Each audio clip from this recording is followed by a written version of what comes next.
გამწვანების აქცია ბათუმში ქალაქის სხვადასხვა უბანში შემოდგომა ზამთრის ერთწლიანი მოყვავილი მცენარების დარგვა მიმდინარეობს. 3 კვირის განმავლობაში ქალაქს 600,000 ნარგავი შეემატება.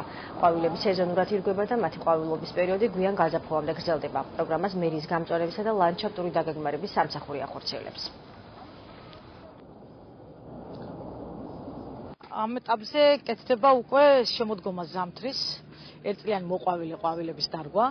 ჩვენ გაზაფხულის ყვავილები უკვე ავიღეთ, ნიადაგი დამუშავდა, სასუქი შევიტანეთ და ახლა მივიღეთ უკვე ყვავილები, ეს არის ვიოლები, ეს არის ფურუსულა, ეს არის მიხაკები და ყველა თითქმის კი არა 600,000 ცალი ერთწლიანი ყვავილების შემოდგომა ზამთრის ყვავილები იქნება დარგული. დღეს დავიწყეთ შემართებით ყვავილების დარგვა, საშემოდგომო საგაზაფხულო ყვავილების დარგვა.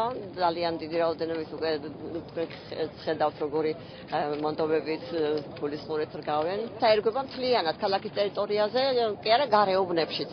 აეროპორტის გზატკეცილი ძალიან დიდი ბევრი საყვავილეები გვაქვს. მახინჯაურიდან მოყოლებული, რა ვიცი, მთლიანად ქალაქში.